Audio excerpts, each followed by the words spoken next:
पहलगाम में आतंकवादी घटना जो कि 22 तारीख को घटी थी, उसके बाद भारत में रह रहे पाकिस्तानियों और पाकिस्तान में रह रहे भारतीयों को वापस बुलाने का सिलसिला भारत सरकार की ओर से एक आदेश आया था, उसका पालन किया जा रहा है। क्योंकि ये तारीख पहले 30 अप्रैल थी, 30 अप्रैल से पहले भारत में पाकिस्तानी रह रहे थे, उनको भारत छोड़ना था और वापस जो आने वाला जो सिस्टम है उनको बुलाया गया था यहाँ पर। लेकिन वो डेडलाइन पाकिस्तान सरकार को तय करनी थी, वो अलग मैटर है। भारत में रह रहे पाकिस्तानियों के लिए 30 तारीख तक भारत छोड़ना अनिवार्य था। खास बात ये थी कि भारत आने के लिए पाकिस्तानों को 14 कैटेगरी के वीजा जारी होते हैं, जिसमें खासतौर पर सार्क वीजा है, एजुकेशन वीजा है, मेडिकल वीजा है, और कोई उपचार कराने आया, कोई धार्मिक कारणों से आया, कोई शादी ब्याह के नाम से आया। लेकिन सरकार ने पहलगाम हमले के बाद स्पष्ट रूप से ये कह दिया था कि 30 तारीख तक सभी पाकिस्तानी नागरिक अनिवार्य रूप से भारत छोड़ दें। कुछ परिस्थितियां ऐसी बदली, कुछ लोग जो अस्पतालों में इलाज करा रहे हैं, भर्ती हैं, वो कैसे जाएंगे या कोई अन्य कारणों से, और ऐसे मामलों को देखते हुए मानवीय आधार पर यह फैसला लिया गया। पंजाब का जो अटारी बाघा बॉर्डर है, यहाँ पर इंटीग्रेटेड चौक के नाम से उसको जाना जाता है, उस रास्ते को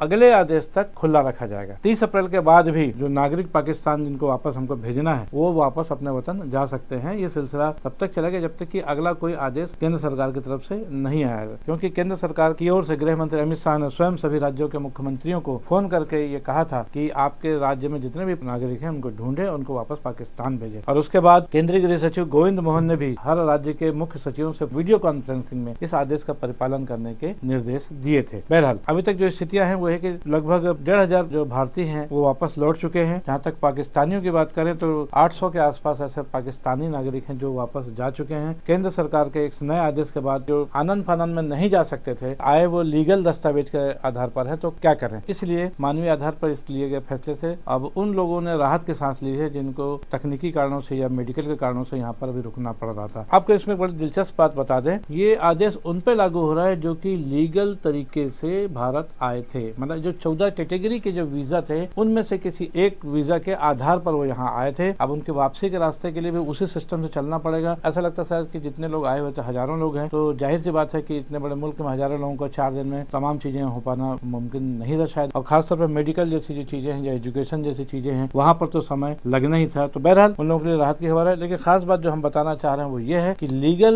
लोगों के वापस भेजने का सिलसिला तो एक नियमबद्ध तरीके से किया जा सकता है, लेकिन उन लोगों का क्या होगा जो कि अनलीगल तरीके से भारत में आए हैं या रह रहे हैं। ये एक बड़ा दिलचस्प मामला है। और ऐसा ही एक मामला है सीमा हैदर का। आपको याद होगा कि 2023 में अपने 4 बच्चों के साथ नेपाल के रास्ते भारत आई सीमा हैदर यहाँ ग्रेटर नोएडा के सचिन मीणा के साथ शादी करके बाकायदा यहाँ पर रह रही है। चूंकि वो अवैध तरीके से भारत आई थी, इसलिए उस पर ये वापसी का जो नियम भारत सरकार ने बनाया है ये उस पर लागू नहीं होता। क्योंकि जब उसने वीजा लिया ही नहीं है तो उसका वीजा रद्द नहीं किया जा सकता और उसको लीगली भेजा भी नहीं जा सकता। बहरहाल जब से ये आदेश आया तब से वो रट लगाए हुए कि वो वापस पाकिस्तान नहीं जाएगी। उसने प्रधानमंत्री नरेंद्र मोदी और उत्तर प्रदेश के मुख्यमंत्री योगी आदित्यनाथ से ये गुहार लगाई है। अब उसने यहाँ पर सचिन मीणा से शादी कर ली है, इसलिए वो इस देश की बहू बन चुकी है, वो वापस नहीं जाना चाहती है। और दूसरी बात है कि नागरिकता के लिए उसने जो आवेदन लगाया हुआ था वो राष्ट्रपति के पास पेंडिंग है। जिनको नागरिकता मिल चुकी है भारत के, जिन्होंने पहला आवेदन किया था तो उनको तो वापस भेजा है, लेकिन जिनके लंबित है, पेंडिंग है, उनके लिए इसमें नियम में छूट दे दी गई थी। तो ऐसा ही मामला सीमा हैदर के साथ भी है। उसकी भी याचिका राष्ट्रपति के पास फिलहाल पेंडिंग है। 2 साल से वो अवैध तरीके से यहाँ पर रह रही है। क्योंकि वो लीगल वीजा पे नहीं आई है, इसलिए ये वापसी का भी रास्ता उसके लिए फिलहाल नहीं है और ये उसके लिए राहत की बात भी है। हालांकि कानूनी मसले भी होते हैं, क्योंकि सीमा हैदर को भी गिरफ्तार किया गया था, उसके बाद में जमानत पे छूटी भी, वो केस भी चल रहा है कि अवैध तरीके से उसने भारत में घुसपैठ की थी। बहरहाल आने वाले समय में इस पे क्या फैसला होता है, क्या अपडेट होता है, इस पर निगाह बनी रहेगी। लेकिन फिलहाल अभी इतना जरूर है कि भारत सरकार ने वापस पाकिस्तान भेजने का एक डेडलाइन बनाई थी 30 तारीख, उसको फिलहाल बढ़ा दिया है और अनिश्चितकालीन के लिए बढ़ाया, कोई अगली तारीख नहीं दी है। और ये आदेश में स्पष्ट है कि आगामी आदेश तक पंजाब का अटारी बाघा बॉर्डर खुला रहेगा। उस रास्ते से वैध दस्तावेजों के साथ जो पाकिस्तानी नागरिक आए थे, उन कागजों की पूरी कार्रवाई के बाद वो अपने वतन वापस लौट सकते हैं। छत्तीसगढ़ से भी लगभग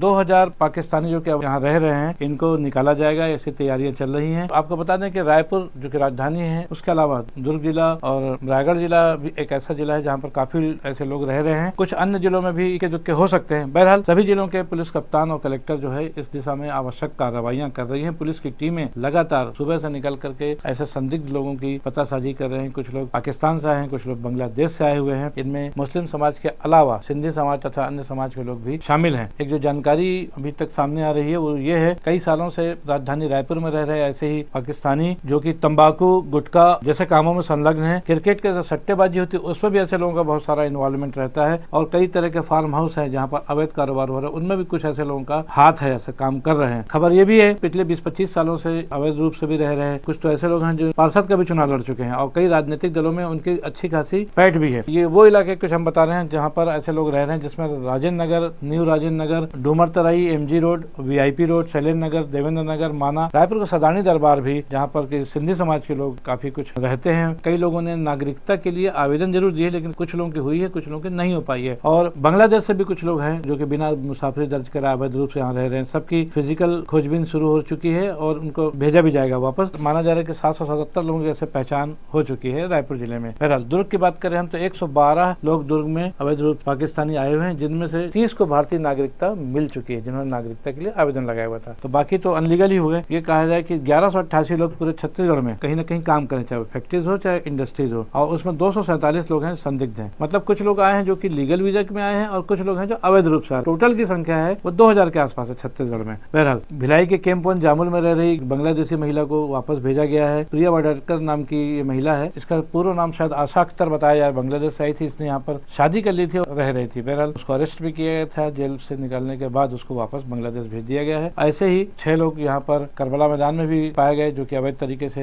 रह रहे थे, उनके बारे में पतासाजी की जा रही है। बहरहाल ये कहा जाए छत्तीसगढ़ में भी ये प्रक्रिया चल रही है। इतना जरूर है कि हिंदू समाज के जो लोग हैं, वैध या अवैध तरीके से जो लोग यहाँ पर आए हुए हैं, उन्होंने राज्य सरकार के माध्यम से केंद्र सरकार से भी दरखास्त की है कि वे पाकिस्तान नहीं जाना चाहते और पाकिस्तान में उनके साथ जुल्म होता रहा है। हम पीड़ित हैं, हम भारत में ही रहना चाहते हैं, भारत की नागरिकता लेना चाहते हैं। ऐसे लोगों को फिलहाल वापस नहीं भेजा जा रहा है, उन पर सख्ती नहीं बरती जा रही है और उनके लिए मानवीय आधार पर उनके बारे में भी चिंतन किया जा रहा है। बहरहाल इस खबर में इतना ही। मैं हूं बीडी निजामी और आप देख रहे हैं न्यूज़ T20। हमारी ये खबर आपको कैसी लगी, इस पर अपनी राय अवश्य दें। खबर को लाइक करना ना भूलें और चैनल को सब्सक्राइब करना भी। कल फिर मिलेंगे किसी नई खबर के साथ, तब तक के लिए दीजिए इजाजत। जय हिंद, जय भारत, जय छत्तीसगढ़।